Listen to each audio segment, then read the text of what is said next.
L'immeuble encore en gestation coûtera environ 120 millions de francs CFA, une somme qui sera prélevée de l'ensemble des recettes que génèrent les différents marchés de l'arrondissement de Douala 2e. À travers cet édifice, le maire Denise Fampou entend assurer un meilleur encadrement de la jeunesse de cet arrondissement ainsi que celui de la gente féminine. Nous avons déjà contacté des architectes qui nous ont fait le plan, nous l'avons présenté de ce que sera la maison de la jeune et de la femme de notre commune qui formera nos jeunes en quête d'emploi, qui n'ont pas de formation, et la jeune fille, surtout la jeune fille mère qui a besoin d'être encadrée pour pouvoir trouver un emploi. L'action qui sera menée dans les tout prochains jours a reçu l'assentiment des 37 conseillers municipaux présents à cette session extraordinaire par acclamation.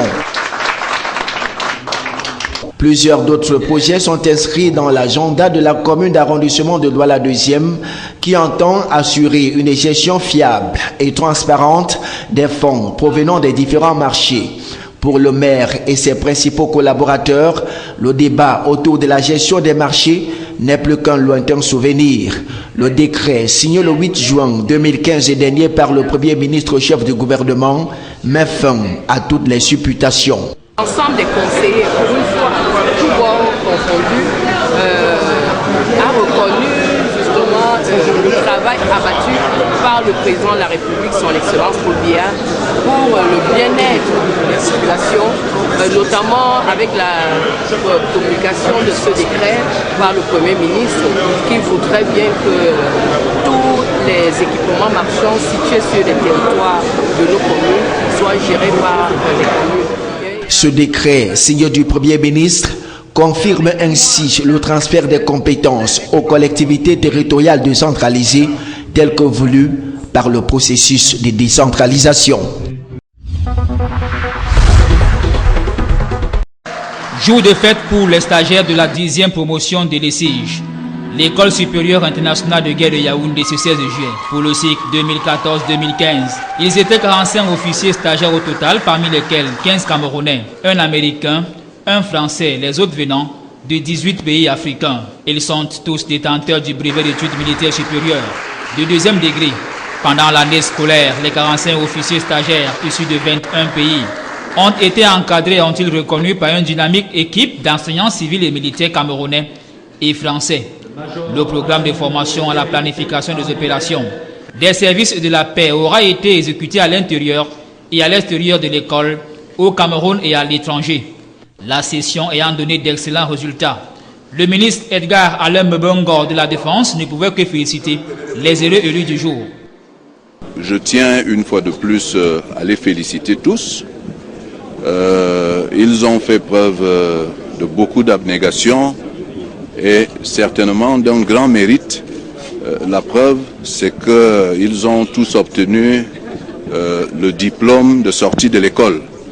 Bon, maintenant, ce que leurs gouvernements respectifs attendent d'eux, c'est que une fois qu'ils seront rentrés dans leurs pays respectifs, qu'ils mettent à contribution, qu'ils mettent à profit les connaissances qu'ils ont pu acquérir.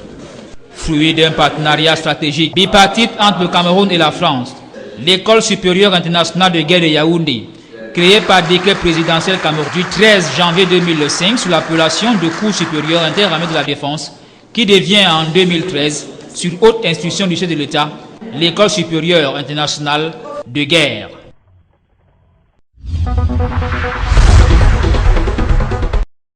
La réalisation de la boucle optique urbaine de Maroua, d'un montant global estimé à 1,5 milliard de francs CFA, s'étend sur une distance totale de 39,40 km². Entièrement financé par le Fonds spécial de télécommunications, le déploiement de cette infrastructure va faciliter l'accès aux services et applications haut débit et va accélérer l'avènement des services et applications nouveaux par les opérateurs, les fournisseurs et les exploitants de services. Elle va aussi permettre aux différents opérateurs et utilisateurs d'échanger les informations en des points distincts répartis de la métropole et de profiter d'une bande passante de capacité importante tout en occasionnant la baisse substantielle des coûts de communication. Le tirage du premier mètre de cette boucle optique urbaine vient d'avoir lieu à Maroua, capitale régionale de l'extrême nord, par le ministre des Postes et Télécommunications, Jean-Pierre Biti Essam. Maroua va fondamentalement changer le paysage des télécommunications dans la ville de Maroua.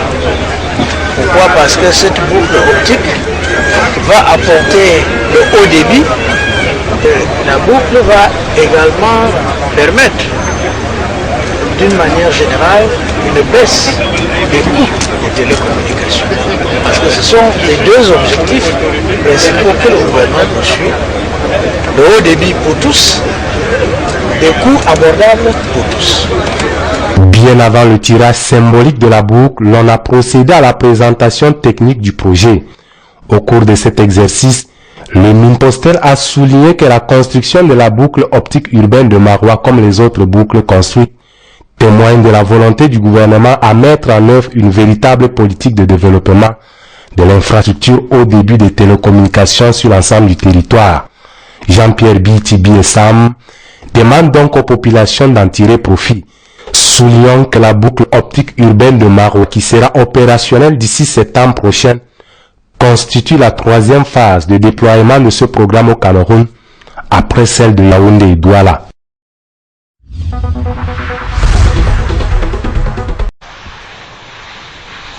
La visite de travail qu'effectue le ministre des Transports dans la capitale économique Douala depuis ce 13 juillet renvoie à des visées économiques et sécuritaires dans les aéroports, sur les routes, sur les rails et dans le domaine portuaire. Pour cette première étape, le chef de département ministériel en charge du transport s'est intéressé au secteur de l'aviation en visitant le siège de la compagnie aérienne camerounaise et l'atelier des avions. Le professeur Robin Kili a ensuite visité les chantiers de l'aéroport international de Douala, dont la fin des travaux en cours permettra de répondre aux exigences de l'Organisation de l'aviation civile internationale en vue de la certification de cet espace aéroportuaire. La séance de travail qui s'en est suivie donnera l'occasion à plus d'un observateur de mieux comprendre l'objectif de cette descente sur le terrain.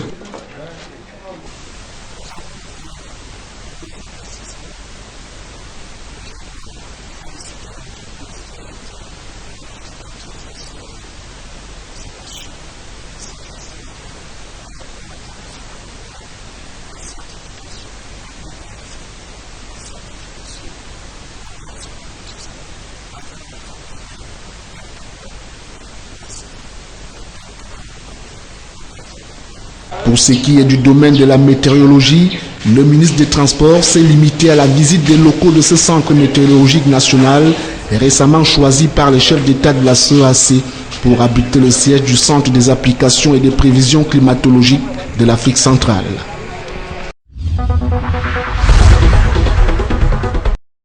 La grande prière marquant la fin de 29 jours de pénitence chez les musulmans a été célébrée sous haute sécurité militaire dans la ville de Maroua. Une ceinture sécuritaire a été mise en place par les forces de maintien de l'ordre et de sécurité afin d'éviter tout incident pouvant être orchestré par les terroristes. C'est sous ce haut dispositif sécuritaire que s'est donc déroulée la prière à l'esplanade de la grande mosquée de Dougoy, où il fallait montrer patte blanche pour y pouvoir accéder. Il était 9 heures quand la prière a véritablement commencé avec l'arrivée du chef spirituel, le Lamido de Maroua, Sa Majesté Bakari Bouba. Actualité oblige, les musulmans ont orienté leur prière sur la paix et la stabilité dans cette partie du pays et au Cameroun en général. Cette phase va durer moins de 10 minutes, un temps que les musulmans ont mis à profit pour rendre gloire à Dieu, le Tout-Puissant, le Clément et Miséricordieux Allah, pour ce qu'il a déjà commencé à faire pour que la paix soit instaurée. Le plat de résistance aurait été sans doute le sermon délivré par l'imam de la grande mosquée. Cheikh Mahmoud Mal Bakari, dans sa prêche, appelle à plus de solidarité, à la paix et aux initiatives humanitaires en faveur des populations de la région de l'extrême nord. Le messager a invité les uns et les autres à craindre Dieu et à développer l'esprit de la solidarité dont les fondamentaux de vivre ensemble et de vivre sa foi requièrent des valeurs vitales. Il a par la suite exhorté les fidèles à ne point se laisser emporter par les doctrines déviationnistes. Cheikh Mahmoud Mal Bakari a aussi insisté sur le fait que la fin du Ramadan ne marque pas la fin de l'effort religieux. Pour ce faire, les musulmans doivent capitaliser les bénéfices acquis lors du mois de sacrifice, en sorte de ne plus revenir sur les mauvais actes, a-t-il martelé.